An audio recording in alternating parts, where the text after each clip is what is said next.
The stars burned cold and distant as Admiral Vexthul stood on the bridge of his flagship, the Blood Harvest. Through the massive viewing window, he watched the dying world of Zenari Prime spinning slowly below. Once this planet had been green and blue, filled with cities that sparkled like jewels. Now it was nothing but ash and broken stone. "Sir, the final count is complete," reported his second-in-command, Captain Zektar. The captain's forearms moved across his control panel with practiced ease. 7 billion Zenari eliminated. No survivors detected. Vexthul nodded with satisfaction. The Zenari had been a peaceful species, known across the galaxy for their beautiful art and advanced medicine. They had tried to surrender when the Kythera fleet arrived. They had offered their technology, their resources, even their planet. But the Kythera Dominion did not accept surrender. They only accepted extinction. "Mark it in the records," Vexthul ordered. "Species number 847 has been eliminated from the galaxy." The Kythera had been hunting other species for over 3,000 years. It was not just war for them. It was sport. It was culture. It was their way of life. Every Kythera child grew up learning about the Great Culling, the sacred hunt that kept their empire strong and pure. The hall of trophies on their homeworld displayed proof of every species they had destroyed. Skulls, artifacts, recordings of final moments. Each trophy told the story of another race that had thought itself safe among the stars. Each one had been wrong. Vexthul turned from the window and walked to his command chair. His skin was dark gray and covered in natural armor plates. His eyes were solid black, perfect for hunting in the darkness between worlds. Like all Kythera, he was built for war. "Sir," called his communications officer, "long-range scouts are reporting back from the outer systems. Put it on screen," Vexthul commanded. The main display showed Scout Captain Yithral standing in the cramped bridge of his ship. Behind him, stars streaked past as his vessel moved through space at incredible speed. "Admiral, we have found something interesting," the scout reported. "A small system with a yellow star. 9 planets, but only one shows signs of life." Vexthul leaned forward in his chair. "What kind of life?" "Intelligent species, sir. They call themselves humans. They live on the 3rd planet from their star. They call it Earth." The Admiral's interest grew. It had been 6 months since their last hunt. His crew was getting restless. They needed fresh prey to keep their skills sharp. "Tell me about these humans," he said.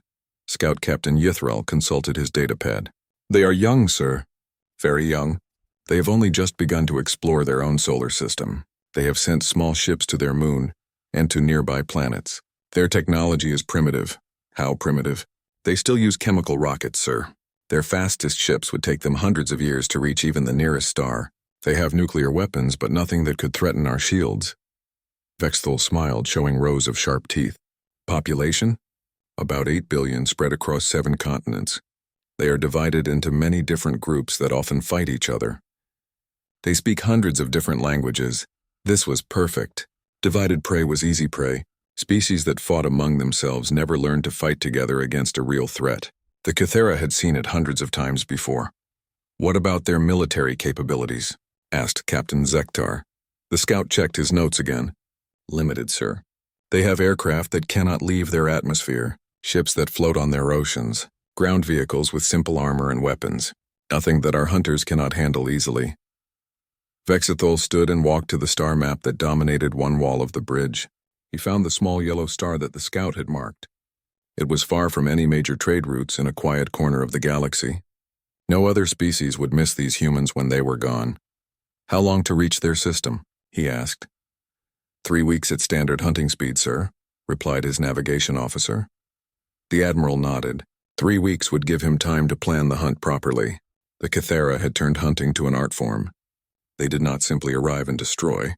That would be too quick, too easy. Instead, they studied their prey. They learned what made each species afraid. They played with their food before they ate it. "Send word to the Dominion Council," Vexthul ordered. "Tell them we have found species number 848. Request permission to begin the hunt." "Yes, sir," said the communications officer. Vexthul returned to his chair and began planning. The humans would be easy. They always were when a species was young and divided. First, he would send stealth ships to watch them, learn their languages, study their culture, find their weaknesses. Then would come the fear. The Kythera would make contact but not to talk. They would show the humans recordings of other worlds burning, other species screaming as they died. They would let the humans know exactly what was coming. Some species tried to fight at this point. Others tried to run. A few tried to hide. It never mattered. The Cathara always found them. They always won. Finally would come the hunt itself. The Cathara would land on the human world in small groups. They would hunt the humans through their cities and forests. They would take trophies. They would enjoy the sport. And when it was over, Earth would be just another dead rock spinning around its star. "Sir," called the communications officer. "Message from the Dominion Council." "Put it through." The face of Counselor Mexstar appeared on the screen. The old Cathara's skin was pale with age, but his eyes still burned with the fire of the hunt. "Admiral Vexthul," the counselor said, "the Council has reviewed your report on these humans. You have permission to proceed with the hunt." "Thank you, Counselor," Vexthul replied. "We will not disappoint you. See that you do not. The last few hunts have been disappointing. The prey was too weak. The sport was over too quickly. We need a hunt that will inspire the young ones, make them remember why we are the greatest predators in the galaxy." Vexthul felt a flash of irritation. The recent hunts had been disappointing because the prey had been disappointing. How was that his fault? But he kept his voice calm. "The humans will provide better sport, Counselor. I will make sure of it." "Good. The Emperor himself will be watching this hunt. Do not let him down." The communication ended. Vexthul sat back in his chair and thought about what the counselor had said. The Emperor would be watching. That meant this hunt had to be perfect. It had to be memorable. He looked around at his crew. They were all experienced hunters. They had been with him for dozens of successful hunts. They would not let him down. "Set course for the human system," he ordered. "Maximum speed." The great ship turned away from the dead world of Zenari Prime and headed toward the small yellow star where Earth waited. Behind them, the ashes of another civilization drifted cold and silent through space. Admiral Vexthul had no way of knowing that this hunt would be different from all the others. He had no way of knowing that the humans would not behave like any prey species he had encountered before. He had no way of knowing that he was about to meet something new in the galaxy, something that would hunt back. Dr. Sarah Chen was working late in her laboratory at MIT when the world changed forever. She was studying quantum mechanics, trying to understand how particles could exist in two places at once. It was complicated work that required total focus. That focus was broken when every screen in her lab suddenly went dark. Then the screaming started. At first, Sarah thought it was some kind of system malfunction. Computer networks crashed every day, but then she heard people shouting in the hallway outside her lab. She opened her door and saw students and professors running toward the exits. "What's happening?" She called to Dr. Martinez, who was rushing past with his arms full of papers. "Turn on the news," he shouted back without stopping. "Something's in the sky. Something big." Sarah ran back to her lab and tried to get her computers working again. After several minutes, she managed to get one screen to show a news channel. What she saw made her blood turn cold. A massive ship hung in the sky above New York City. It was dark and angular, like something made for war. It was so large that it blocked out the sun for miles around. As Sarah watched, similar ships appeared over London, Tokyo, Moscow, and dozens of other major cities. The news reporter was trying to stay calm, but fear filled her voice. "We are receiving reports that these ships have appeared simultaneously over every major population center on Earth. So far, they have not responded to any attempts at communication." Then the ships began to broadcast. Every television, radio, and computer screen on Earth showed the same thing. A gray-skinned creature with black eyes and armor-like skin stood in what looked like a throne room. Behind him, the walls were covered with skulls and strange artifacts.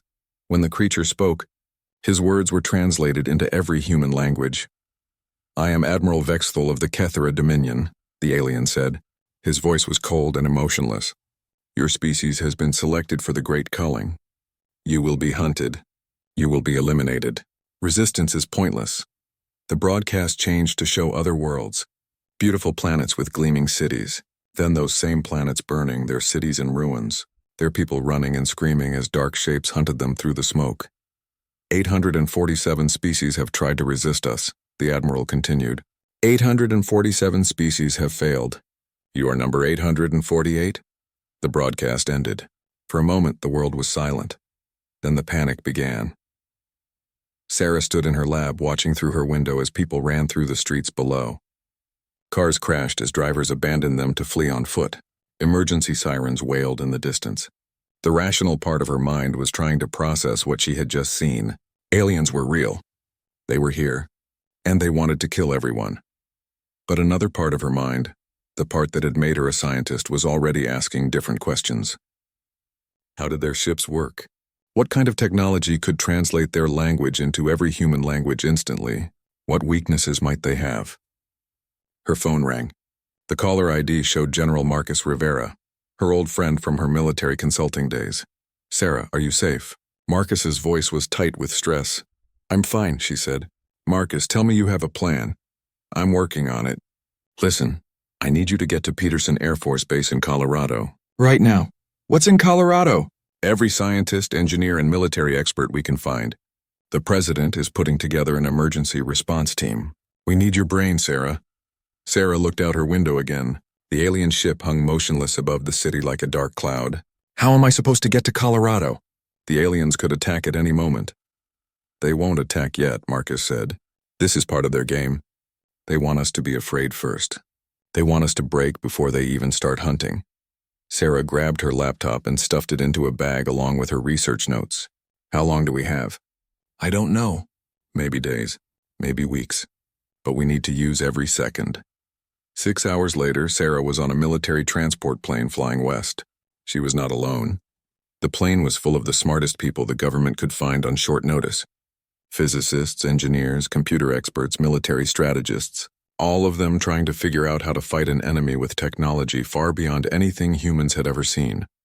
Dr. James Patterson, a nuclear physicist from Los Alamos, sat across from her. His face was pale and his hands shook slightly as he reviewed files on his tablet. "I've been looking at the video of their ships," he said quietly. "The energy readings are incredible. Each ship must have a power source equivalent to a dozen nuclear reactors. Can we build weapons that can hurt them?"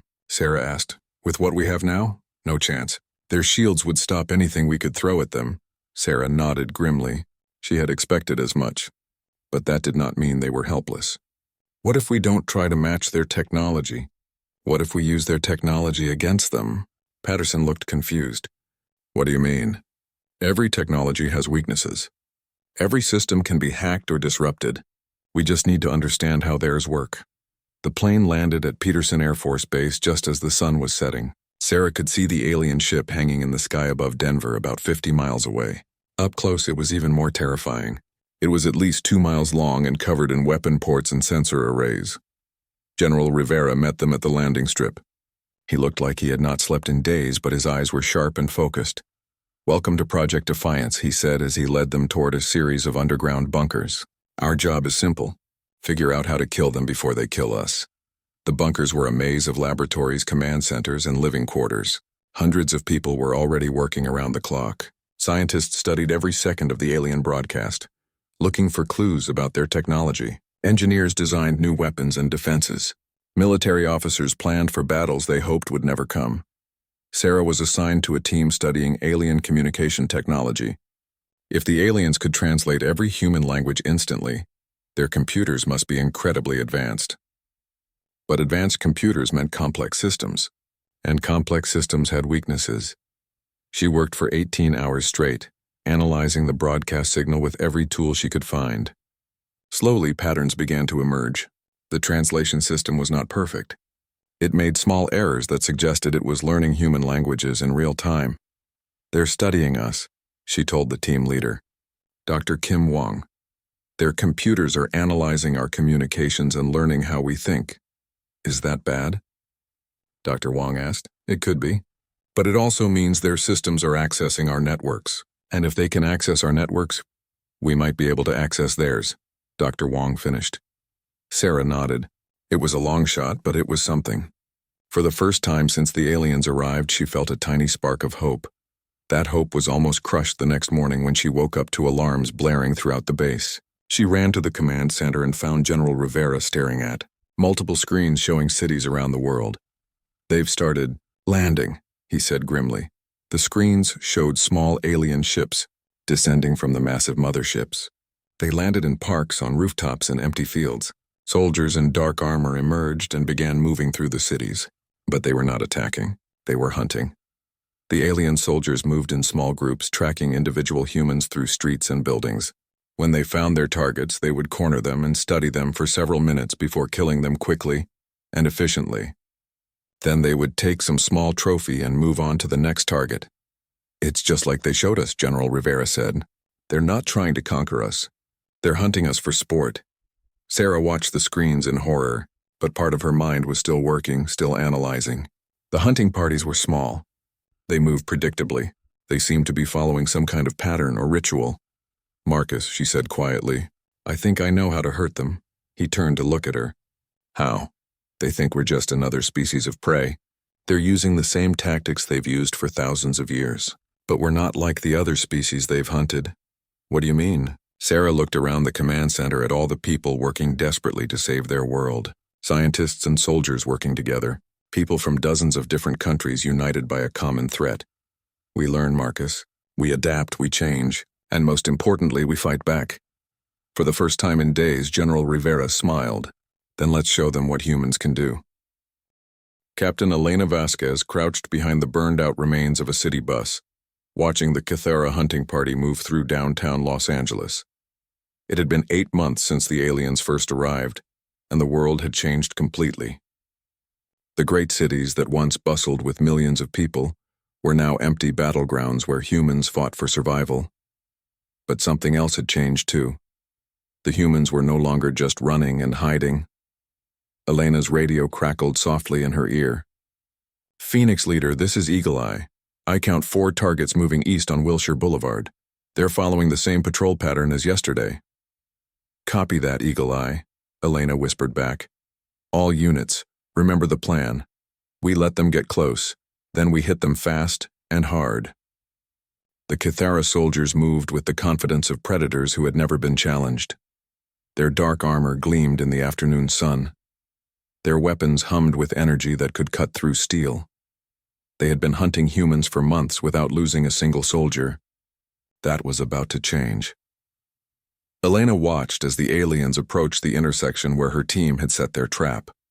Hidden in buildings around the crossroads, 20 human soldiers waited with weapons that had not existed a year ago.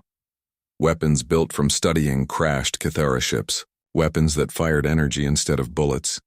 "Phoenix Leader, targets are in position," came another voice over the radio. "All units, execute," Elena commanded. The ambush was devastating. Energy beams lanced out from 4 different directions, striking the Kythera soldiers before they could react. Their shields flickered and failed under the concentrated assault. 3 of the 4 aliens fell within seconds. The 4th Kythera warrior dove behind a concrete barrier and returned fire. His weapon carved chunks out of the building where Elena's team was hiding. But the humans had learned from 8 months of fighting. They did not stay in one place. Elena sprinted from her position to a new hiding spot while her soldiers kept the alien pinned down. She pulled a small device from her belt, another piece of human-built technology based on alien designs. She pressed a button and the device began broadcasting a signal that jammed the alien's communications. "He can't call for help," she reported over the radio. "Move in." The last Kythera soldier fought bravely, but he was outnumbered and cut off from his ship. When the battle ended, all 4 aliens lay dead in the street. Elena's team quickly gathered the alien weapons and equipment, then disappeared into the maze of abandoned buildings before reinforcements could arrive. It was a small victory, but it was a victory, and every small victory taught them more about their enemy. 3,000 miles away in the underground laboratories beneath Peterson Air Force Base, Dr. Sarah Chen was making her own kind of progress. The walls of her lab were covered with diagrams of alien technology, computer code and energy equations that would have been impossible to understand a year ago. "Run the simulation again," she told her assistant, Dr. Park. On the main screen, a computer model showed the interior of a Kythera ship. The design was elegant but complex, with power flowing through crystalline conduits that formed geometric patterns throughout the vessel. "There," Sarah pointed to a junction where several energy conduits met. "That's their weak point. If we can overload that junction, the entire ship's power grid should cascade failure." "But how do we get close enough to do that?" Dr. Park asked. Their ships are shielded and heavily defended, Sarah smiled. It was not a happy smile. It was the smile of someone who had spent months planning revenge. We don't get close, she said. We make them come to us. In orbit above Earth, Admiral Vexthal was facing a problem he had never encountered before. For the first time in his career, a hunt was not going according to plan. Sir, we've lost another hunting party, reported Captain Zektar. That makes 12 this month. Vexthal's claws dug into the armrests of his command chair. 12 hunting parties lost. Nearly 50 Cathara warriors dead. It was impossible. The humans were supposed to be primitive. They were supposed to be easy prey. How? He demanded. The same as the others, sir. Ambush tactics. The humans are using our own weapons against us. Then send more hunters. Overwhelm them with numbers. Sir, with respect, I don't think that will work. The humans are learning from each encounter. They're adapting their tactics faster than we can counter them. Vexthal stood and walked to the viewing window. Earth spun slowly below him, still blue and green and beautiful. It should have been a dead rock by now. It should have been another trophy for the Hall of Trophies. Instead, it was becoming an embarrassment. Sir, called the communications officer, we're receiving a transmission from the human planet. Put it on screen. The main display showed a human woman in military uniform. Behind her, Vexthal could see what looked like a command center filled with humans working at computer terminals. I am General Lisa Carter representing the United Earth Defense Force, the woman said. I have a message for Admiral Vexthal. Vexthal stepped forward. I am Admiral Vexthal. Speak your message, pray. General Carter's expression did not change. Your hunting parties have been killing our people for 8 months. We want you to know that we have been studying you during that time. We have learned about your technology. We have learned about your tactics. And we have learned about your weaknesses. You know nothing, Vexthal snarled. You are insects compared to the Cathara Dominion. Are we? General Carter smiled coldly. Tell me, Admiral, how many hunting parties have you lost this month? Vexthal felt a chill run down his spine. How could she know about that? We know because we have been inside your computer networks for weeks, General Carter continued. We know about your ship designs. We know about your weapons. We know about the other species you have destroyed. Impossible, Vexthal whispered. You made one critical mistake, Admiral. You assumed we were like all the other species you've hunted. You assumed we would break under pressure. You assumed we would run and hide and eventually give up. General Carter leaned forward. You were wrong. The transmission ended. Vexthal stood in stunned silence for several moments. Then he turned to his crew. Begin immediate bombardment of the planet, he ordered. Reduce every city to ash. Sir? Captain Zektar looked confused. What about the hunt? What about the sport? The hunt is over, Vexthal said grimly. These humans are too dangerous to be allowed to live. The great ship's weapons began to charge.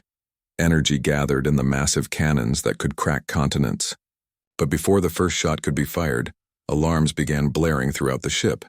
Sir, shouted the tactical officer, we're detecting energy signatures rising from the planet's surface. On the main screen, hundreds of points of light appeared across Earth's surface. They were small at first, but growing rapidly. What are those? Vexthal demanded. His answer came as the first missile reached his ship. It was not like any human weapon he had seen before. It moved faster than anything the humans should have been able to build, and when it struck the ship's shields, those shields failed. How is that possible? Captain Zektar shouted over the alarms. The tactical officer was frantically checking his instruments. Sir, the missile is using our own shield frequency against us. It's modulated to pass right through our defenses. More missiles were rising from Earth's surface, dozens of them, all aimed at the Cathara fleet, all built using technology the humans had stolen and improved upon. Evasive action, Vexthal ordered. But it was too late. The missiles struck home with devastating effect. 3 Cathara ships exploded in brilliant fireballs. 2 more suffered critical damage and began falling toward Earth's atmosphere. Admiral Vexthal's flagship shuddered under multiple impacts. Smoke filled the bridge as control systems failed. Through the chaos, he could hear his crew shouting damage reports. "Sir, we've lost main power. Weapons are offline. Life support is failing." Vexthul looked at the main screen, which still showed Earth hanging in space below them. But now he saw it differently. It was not prey. It was not a victim. It was a threat. "Send a message to the Dominion Council," he ordered. Tell them we need reinforcements." "How many ships, sir?" Vexthul watched as another Kythera vessel exploded in the distance. All of them. 3 years had passed since the Kythera first arrived at Earth. The blue planet that Admiral Vexthul had expected to conquer in weeks had become the site of the longest battle in Dominion history. Worse, it had become something no Kythera leader wanted to admit: a defeat. The human fleet that emerged from Earth's atmosphere was unlike anything the galaxy had ever seen. The ships were sleek and fast, built with a combination of human engineering and captured Kythera technology. But it was not just their design that made them dangerous. It was how they fought. Captain Elena Vasquez, now Admiral Vasquez of the Earth Defense Force, stood on the bridge of the flagship Nemesis. Through the viewports, she could see the remnants of the Kythera fleet retreating toward the edge of the solar system. It had taken 3 years, but Earth's defenders had finally driven the aliens from their home. "Admiral," called her communications officer, "we're receiving a transmission from Admiral Chen's science ship. Put her through." Admiral Sarah Chen's face appeared on the main screen. Behind her, Elena could see banks of computers analyzing captured Kythera data. "Elena, we've finished decoding the navigation logs from the Kythera command ship," Sarah reported. "We now have the locations of every world the Dominion has attacked in the past 1,000 years." Elena felt her heart skip a beat. "How many worlds?" 847 confirmed extinctions. But Sarah's expression grew hopeful. "We've also found something else. Hidden colonies. Survivor groups. Some of the species the Kythera thought they had completely destroyed are still alive." "Are you sure?" "The data is clear. The Kythera were thorough, but they were not perfect. When they attacked a world, some people always escaped, found hiding places, built secret colonies on other planets." Sarah leaned forward. "Elena, we're not alone out here. There are others who want revenge just as much as we do." Admiral Vasquez turned to her tactical officer. "Commander Torres, what's the status of our fleet?" 43 ships ready for deep space operations, Admiral. All equipped with hybrid human Kythera technology. All crews trained and ready for extended missions." Elena nodded. For 3 years, Earth's defenders had been focused on survival. Now it was time to think bigger. "Send a message to all ships," she ordered. "We're going hunting." 2 weeks later, the Earth fleet arrived at Zanari Prime, the world where Admiral Vexthul had completed his last successful hunt before coming to Earth. The planet was a burned wasteland, its cities reduced to rubble and ash. But according to the captured Kythera data, there was a small Kythera outpost here, monitoring the dead world for any signs of survivors. "Target identified," reported Commander Torres. "Single Kythera station in orbit around the planet. It looks like a research facility. Any ships defending it?" "2 small cruisers. Nothing compared to what we faced at Earth." Elena smiled grimly. "Launch the attack." The battle was over in minutes. The Earth ships moved with precision and coordination that the Kythera defenders could not match. When the station's commander tried to surrender, Elena's response was broadcast across all Kythera frequencies. "This is Admiral Elena Vasquez of the United Earth Defense Force," she announced. "For 3 years your people hunted us for sport. You thought we were weak. You thought we were prey. You were wrong." The station exploded in a brilliant flash of light. "Now we are the hunters," Elena continued, "and we are coming for all of you." The message spread through Kythera space faster than their ships could travel. For the first time in 3,000 years, the Dominion subjects felt something new: fear. On the Dominion capital world, Emperor Kylemoth received the news with disbelief. He was old, even by Kythera standards, and had ruled the Empire for over 500 years. In all that time, no prey species had ever fought back successfully. "Show me the recording again," he commanded. The holographic display showed the destruction of the research station at Zanari Prime. The human ships moved with deadly efficiency, their weapons cutting through Kythera shields like they were made of paper. "How is this possible?" the Emperor demanded. "Vexthul assured me the humans were primitive." Admiral Quentar, the new fleet commander, bowed deeply. "Your Imperial Majesty," Admiral Vexthal underestimated the humans' ability to adapt. They learned from every encounter. They studied our technology and improved upon it. Then why did he not adjust his tactics? He did, Your Majesty. Multiple times. But the humans adapted faster than we could change. They turned our own advantages against us. Emperor Kylemoth was silent for a long moment. Finally, he spoke. How many ships do we have left? In total? Nearly 3,000. But most are scattered across the Empire, keeping order on conquered worlds. Bring them all back. Every ship. Every warrior. I want the largest fleet in Dominion history assembled here. Admiral Quentar looked uncomfortable. Your Majesty, if we recall all our forces, some of our subject worlds might rebel. Let them, the Emperor snarled. If we do not stop these humans now, there will be no Empire left to worry about. Meanwhile, far from the Dominion capital, something was stirring on worlds that had been silent for decades. The Zenari survivors on the hidden moon of Kethvol received the human broadcast with wonder and hope. They had been hiding for 3 years, certain they were the last of their kind. The humans fought back, whispered Elder Tamri, tears streaming down her face. They actually fought back and won. Similar scenes were playing out across the galaxy. On the desert world of Vashka, the last of the Hilixani emerged from their underground cities. On the ice planet Mordal, Thigrite survivors watched the human message with growing excitement. The call went out through hidden networks that the Kithara had never discovered. Ancient radio frequencies, secret meeting places, coded messages hidden in seemingly random stellar phenomena. The prey species were no longer alone.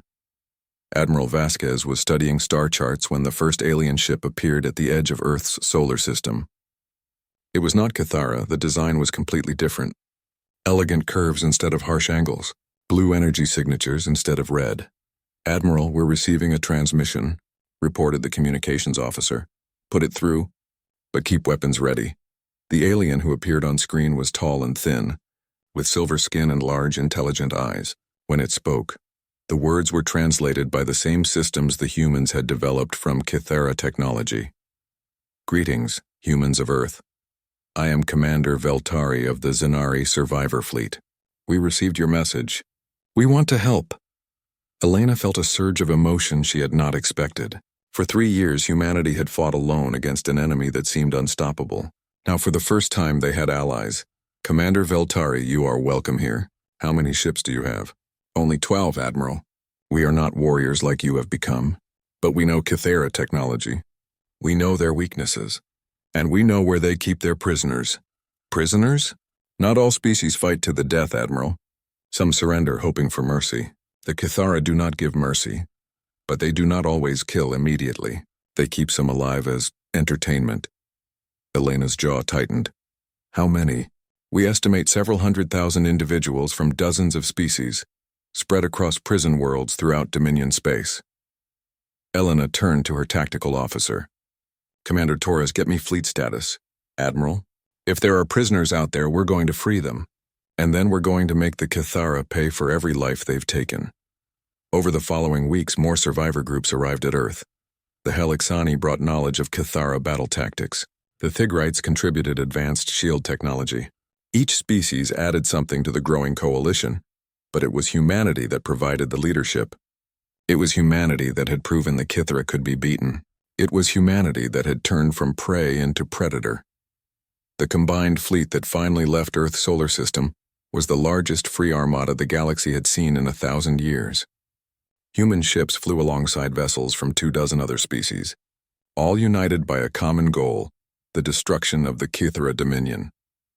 Admiral Vasquez stood on the bridge of the Nemesis, watching the stars streak past as the fleet moved toward its first target. They were no longer just defending Earth. They were liberating the galaxy. The hunted had become the hunters. The Kithara homeworld had never been threatened in 3,000 years of empire.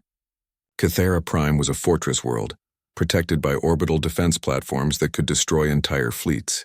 Its capital city was built around the Hall of Trophies, where the remains of 847 extinct species were displayed as monuments to Kithara supremacy. Emperor Kilmoth stood in the hall's central chamber, surrounded by the skulls and artifacts of dead civilizations. Each trophy told a story of conquest. Each one proved that the Kithara were the galaxy's ultimate predators. But today those trophies felt different. Today they looked like evidence of crimes rather than victories. Your Imperial Majesty, Admiral Quentar approached carefully. The human fleet has entered our outer defensive perimeter. The Emperor did not turn from the display case he was studying. Inside, a small blue crystal pulsed with faint light. It was all that remained of the Villani, a peaceful species that had tried to hide on a distant moon. The Kythera had found them anyway. How many ships? The Emperor asked. Over 200, Your Majesty. But they are not all human ships. We are detecting vessels from dozens of different species. Species we thought were extinct. Now the Emperor did turn. His black eyes burned with fury. Impossible. We destroyed them all. Apparently not, Your Majesty. Some survived. They have joined the humans. Emperor Kylemoth walked slowly through the hall looking at each trophy. So many victories. So many successful hunts. How had it all gone wrong? What is our fleet strength? 3,000 ships, Your Majesty. The largest fleet in Dominion history. Then we will crush them. Yes, Your Majesty, but there is something else. The humans are broadcasting on all frequencies. They are speaking to our own people. The Emperor's claws extended. What are they saying? Admiral Quentar activated a portable display. Admiral Sarah Chen's face appeared, speaking calmly but with absolute authority. People of the Kythera Dominion, she said. For 3,000 years your leaders have told you that hunting other species is your culture. Your right, your destiny. They have lied to you. The Emperor snarled and moved to shut off the display, but Admiral Quentar stopped him. Sir, you need to hear this. It's being broadcast to every world in our empire. The truth is that your leaders are afraid. Admiral Chen continued. They are afraid of peace. They are afraid of equality. They are afraid of a galaxy where they cannot take whatever they want from whoever they want. So they created the Great Culling to keep you distracted, to make you feel superior while they grew fat on the suffering of others. But it ends today. We are not here to destroy the Kythera people. We are here to free you from the leaders who have kept you enslaved to their bloodlust. Join us and help us build a galaxy where all species can live in peace. The broadcast ended. Emperor Kylemoth stood in stunned silence. No one had ever spoken to his people like that. No one had ever suggested that the Great Culling was anything other than natural and right. Your Majesty, Admiral Quentar said quietly, we are receiving reports of unrest on 17 worlds. Some of our governors are asking if the humans are telling the truth. They are lying, the Emperor roared. The Great Culling is our way. It is what makes us strong. But even as he said it, he wondered if his people would believe him. In space above Kythera Prime, the Liberation Fleet took positions around the planet. Admiral Elena Vasquez studied the massive defense platforms with professional interest. They were impressive, but she had learned something important during 3 years of fighting. Impressive weapons meant nothing if you could not hit your target. Commander Torres, deploy the sensor scramblers. Hundreds of small devices launched from the human ships and spread throughout the space around Kythera Prime. Within minutes, the Kythera defense systems were blind. Their targeting computers could not lock onto the Liberation ships. Admiral, called the communications officer, we're receiving a transmission from the planet's surface. Let me hear it. Emperor Kylemoth's voice filled the bridge. I am Emperor Kylemoth, ruler of the Kythera Dominion. You have invaded our sacred space. You will retreat now or face total destruction. Elena activated the reply channel. This is Admiral Elena Vasquez of the United Liberation Fleet. Emperor Kylemoth, you are charged with genocide against 847 species. You will surrender immediately and submit to trial for crimes against all sentient life. I am the Emperor. I do not surrender to prey. You're not the Emperor of anything anymore, Elena replied. Your empire is finished. Half your worlds have already declared independence. The other half are in rebellion. It's over. She was not exaggerating. Across Dominion space, the carefully maintained order of 3 millennia was collapsing. On worlds where subject species had been kept as slaves, the humans' message of liberation had sparked massive uprisings. On Kythera colony worlds, citizens were demanding answers about the great culling that their leaders could not provide. The Empire was destroying itself from within. All ships, Elena commanded. Begin the assault. The battle for Kythera Prime was unlike any fight in galactic history. The Liberation Fleet did not try to destroy the defense platforms. Instead, they bypassed them entirely, using captured Kythera shield frequencies to penetrate the planet's defenses. Within hours, liberation forces were landing in the capital city. But they did not come as conquerors. They came as liberators, broadcasting surrender terms to any Kythera soldier who wanted to lay down his weapons. Many did. Admiral Elena Vasquez and Admiral Sarah Chen walked together through the streets of the Kythera capital, leading a mixed force of humans and alien allies. The city was eerily quiet. Most of the population had stayed indoors when the fighting began. "The Hall of Trophies is 2 blocks ahead," reported Commander Veltari of the Zanari. His voice was tight with emotion. "My people's remains are in there. We'll make sure they get a proper burial," Elena promised. They found Emperor Kylemoth in the hall's central chamber, standing among the displays like a museum curator protecting his collection. He was old and tired, but his eyes still burned with defiance. "You cannot have them," he said, gesturing at the trophies. "They are ours. We earned them." Sarah stepped forward. "You didn't earn anything. You murdered entire civilizations because you were afraid." "Afraid?" The Emperor laughed bitterly. "The Kythera fear nothing." "You feared becoming irrelevant," Sarah continued. "You feared a galaxy where strength was measured by what you could build instead of what you could destroy. So you built an empire based on the murder of anyone who might prove you wrong." Elena looked around at the thousands of trophies. Each one represented millions of lives lost, entire cultures erased from existence. It was the greatest crime in galactic history. "It's over," she said simply. "All of it. The hunting, the killing, the empire. It's finished." Emperor Kylemoth drew his ceremonial sword, a blade that had been used to kill the leaders of 100 worlds.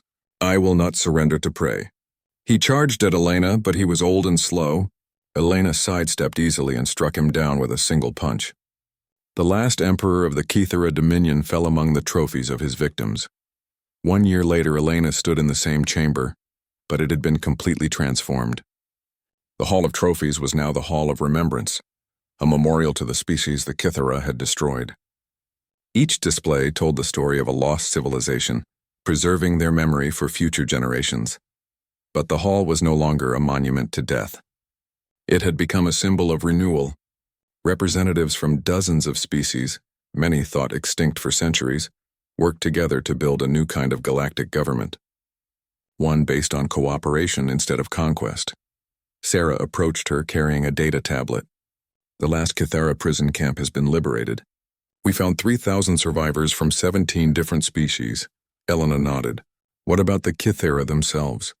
"Most have accepted the new order. Some are even helping with the reconstruction efforts.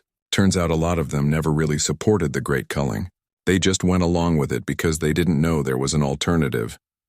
Elena looked out through the hall's great windows at the city beyond. Kythera Prime was changing rapidly. The dark, angular architecture of the Empire was being replaced with buildings that reflected the diversity of their new galactic community. "What do you think?" Sarah asked. "Did we do the right thing?" Elena considered the question seriously. 3 years ago, she had been a simple soldier fighting for humanity's survival. Now she was one of the leaders of a new galactic civilization. "We didn't have a choice," she said finally. "They came to hunt us. They thought we were just another species to be eliminated. But they made one mistake." "What's that?" Elena smiled. "They forgot that sometimes the prey fights back." Outside, the sun was setting over the capital city of what had once been the greatest predatory empire in galactic history. But now, for the first time in 3,000 years, the galaxy was at peace. The hunters had become the hunted. The prey had become the protectors, and the species that had once trembled in fear of the Kythera Dominion would never have to fear again. The age of hunting was over. The age of hope had begun.